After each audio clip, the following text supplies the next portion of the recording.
Hello everyone, welcome back to my channel. এবারে রেসিপিতে থাকতেছে ট্যাংরা মাছের ঝোল। আর শুরুতে আমরা কিছু বড়ি বানিয়েছিলাম, যা আমি গত রেসিপিতে দেখিয়েছি যে বড়িটা কীভাবে খাইতে হয়, এটা আমি দেখাচ্ছি। ট্যাংরা মাছের মধ্যে আমি এই বড়িটা ব্যবহার করব। ট্যাংরা মাছের ঝোল গ্রাম বাংলার কিন্তু একটা খুবই জনপ্রিয় রেসিপি। তো এটা আমাদের বাংলাদেশে বহুল প্রচলিত একটা রান্না। তো এটা আমাদের প্রায় সবাই খেয়ে থাকে। তো প্রথমে বড়িগুলোকে আলাদাভাবে ভেজে নিয়ে রাখা হয়েছে। তারপর তেলের মধ্যে কিছু পেঁয়াজ আর কাঁচামরিচ কুচি দেওয়া হচ্ছে।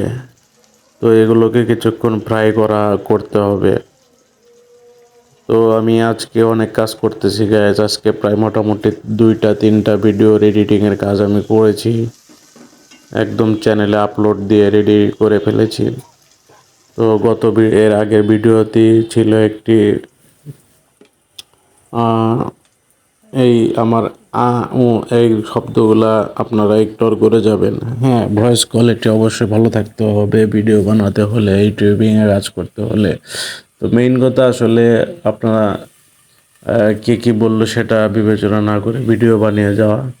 যার ভালো লাগবে সে দেখবে, যার ভালো লাগবে না সে দেখবে না, এটাই স্বাভাবিক। তো এখানে আলু কুচি আর টমেটো, এই টমেটোটা আমার বাগানের টমেটো হয়েছিল, অনেক সুন্দর সুন্দর টমেটো ধরেছে, যা আমি কিছু ভিডিওতে আমি দেখিয়েছি। তো এখানে আরও ব্যবহার করা হচ্ছে কিছু পাতাকপি, এটা আগেই সিদ্ধ করে নেওয়া হয়েছে। তো পাতাকপিতে অনেক ফাইবার থাকার কারণে রোজার মধ্যে এটা খেলে পেটের জন্য অনেক উপকার হবে। তো এখন এটাকে ভালো করে মশলা, অর্থাৎ পেঁয়াজের মধ্যে যে হলুদ কাঁচামরিচ এগুলো ধীরে ধীরে দেব, দিয়ে এগুলোকে ভালো করে সিদ্ধ করে নিতে হবে।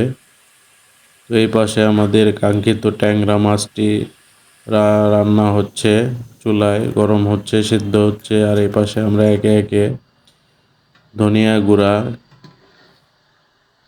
মরিচ গুঁড়া, লবণ, বিভিন্ন কিছু যা যা লাগে সব কিছু উপকরণগুলো আমি পরিমাণ মতো আমরা দিয়ে দিলাম। এইভাবে অনেকক্ষণ নাড়াচাড়া করতে হবে, প্রায় 20 থেকে 25 মিনিট চুলায় নাড়াচাড়া করে নিতে হবে। তারপর দেখুন এটি সিদ্ধ হয়ে যাওয়ার পর ভাজা যে আমরা প্রথমেই যে ভেজে নিয়েছিলাম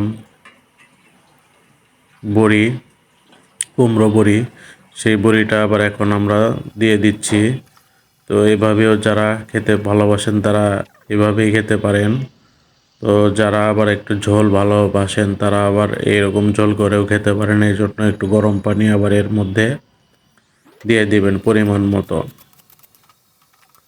তো পরিমাণ মতো দিয়ে দেওয়া হলো। তো এখন আবার 10-5 মিনিট রান্নার পরে এই হালকা এই মাছগুলোকে এই তরকারির মধ্যে ছেড়ে দেওয়া হচ্ছে, যা আগেই কষিয়ে নেওয়া হয়েছিল। আর কি বলবো গাইস, ট্যাংরা মাছ কিন্তু অসম্ভব স্বাদের একটি মাছ। যারা পছন্দ করেন তারা কিন্তু অবশ্যই বোঝেন। তো গ্যাস আমি ট্যাংরা মাছের ঝোল, ট্যাংরা মাছটা আমি অনেক পছন্দ করি, এটা আমার অনেক ভালো লাগে। আপনাদের যাদের ভালো লাগে তারা অবশ্যই কমেন্টস করে জানাবেন। আর হ্যাঁ, ভিডিওটা যারা দেখতেছেন কোনোভাবেই কিন্তু স্কিপ করবেন না, একদম সম্পূর্ণ ভিডিওটি দেখবেন। সম্পূর্ণ ভিডিও না দেখলে আপনারা রেসিপিটি শিখতে পারবেন না। এভাবে 5-10 মিনিট সিদ্ধ করার পরে আবার দেখুন, এখন আবার পুরোপুরি কমপ্লিট সিদ্ধ হয়ে গেছে।